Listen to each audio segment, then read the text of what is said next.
Hai Smart Traders and Investor, kembali lagi bersama saya Kadek Mertayasa di channel Yuk Nabung Saham.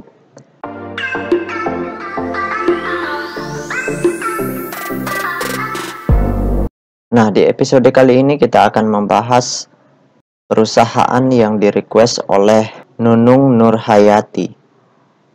Kode perusahaannya yang pertama yaitu Baca. Nama perusahaannya yaitu PT Bank Kapital Indonesia Tbk. Kemudian kode perusahaan yang kedua yaitu Atap. Nama perusahaannya yaitu PT Trimitra Prawara Goldland Tbk. Oke, untuk mempersingkat waktu kita langsung saja buka datanya di aplikasi iPod.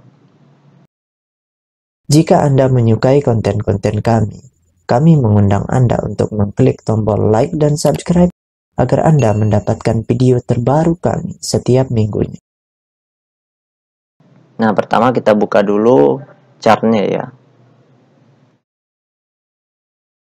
Kita perbesar dulu. Nah, di sini kita ganti chartnya dengan kode baca. Kemudian kita ganti time frame-nya dari bulan 1 ya, supaya lebih panjang. Oke.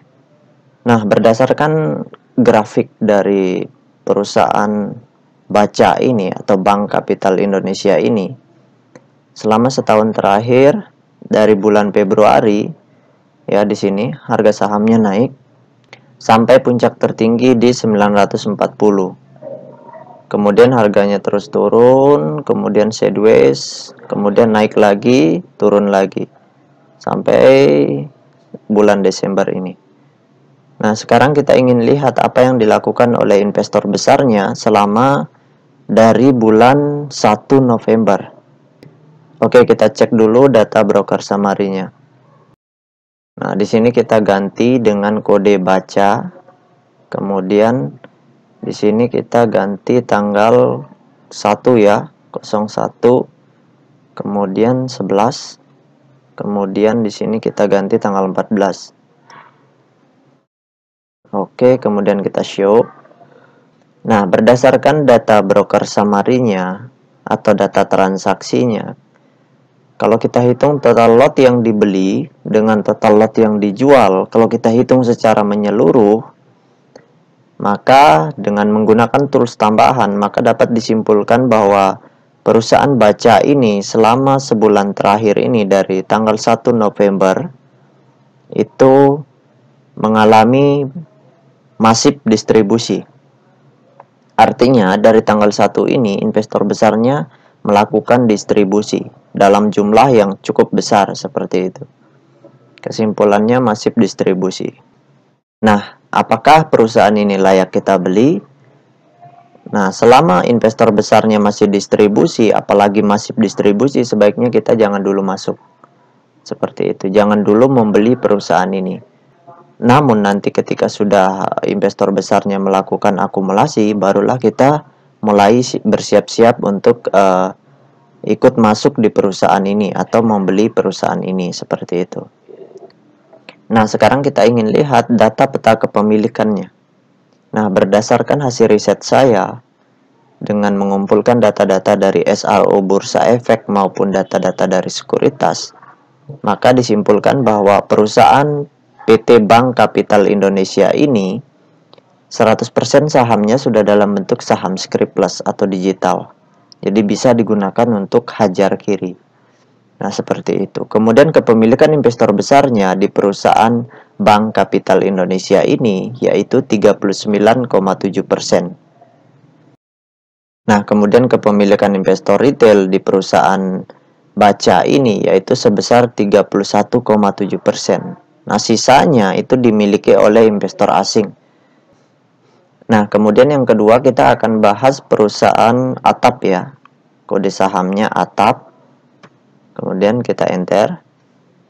Nah, berdasarkan grafik dari perusahaan Atap ini atau PT Trimitra Prawara Goldland ini, itu selama setahun terakhir harga sahamnya sideways dari bulan Januari sideways, kemudian bulan Mei naik sedikit, kemudian sideways lagi, mentok.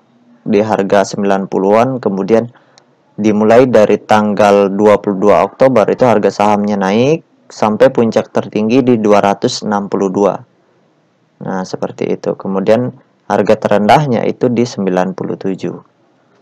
Nah, sekarang kita ingin lihat ya apa yang dilakukan oleh investor besarnya di selama kenaikan harga ini, seperti itu.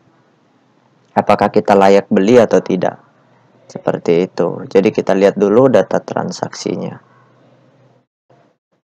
Oke, kita buka data broker summary-nya. Nah, di sini kita ganti dulu atap ya. Oke, kemudian di sini kita ganti tanggal 22 Oktober, di sini bulan 10. Kemudian di sini kita ganti tanggal 14. Oke, kemudian kita show. Nah, ini jaringan ya. Oke, sudah muncul.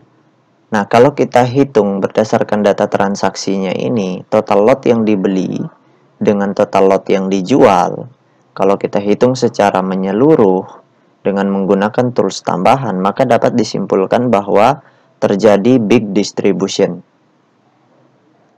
Seperti itu. Jadi selama kenaikan ini, investor besarnya membeli atau memborong barang-barang dari retail, kemudian nanti setelah harganya di pucuk mereka jualan, kemudian pelan-pelan mereka jualan, kemudian di sini membeli borong lagi, jualan lagi, seperti itu. Jadi kalau kita hitung dari tanggal 22 Oktober sampai tanggal berapa ini? Tanggal 14 ya. Sampai tanggal 14 Desember sini ya. Itu investor besarnya melakukan big distribution, seperti itu. Nah, sekarang kita ingin lihat data peta kepemilikannya. Nah, berdasarkan hasil riset saya dengan mengumpulkan data-data dari SRO Bursa Efek, itu dapat disimpulkan bahwa perusahaan atap ini 20% sahamnya sudah dilepas ke publik dalam bentuk scriptless. Jadi sudah dicetak dalam bentuk scriptless sebesar 20% dari total 100% saham yang dimiliki. Seperti itu. Nah, kemudian investor lokalnya, lokal individual maupun lokal institusi itu memiliki 51,7%. Sedangkan investor asing di sini memiliki 48,3%, seperti itu. Jadi di sini investor asing juga memiliki jumlahnya cukup besar. Nah, jadi kita bisa berpatokan ke investor lokal institusi maupun lokal individual ya. Kita perhatikan lokalnya. Kenapa? Karena porsi kepemilikan terbesarnya adalah investor lokal. Jadi investor lokal di sini yang menjadi penggerak terbesarnya, pengendalinya, seperti itu. Jadi selama penurunan ini ketika terus terjadi distribusi, maka sebaiknya kita jangan dulu beli. Kita tunggu di level supportnya di harga 90-an. Kalau di harga 90-an harga investor besarnya tetap distribusi, maka sebaiknya kita tunggu sampai aksi distribusinya berhenti, seperti itu. Kapan sudah berubah menjadi akumulasi aksinya, maka disitulah waktunya kita untuk ikut membeli. Ya, mungkin itu saja yang dapat saya sharingkan untuk Nunung Nurhayati ini ya. Nah, bagi teman-teman investor, jika ada yang ingin ditanyakan atau ada yang ingin di-request, silakan komen di kolom komentar. Nanti saya akan buatkan videonya secara khusus. Baik teman-teman investor, see you next time. Salam cuan selalu.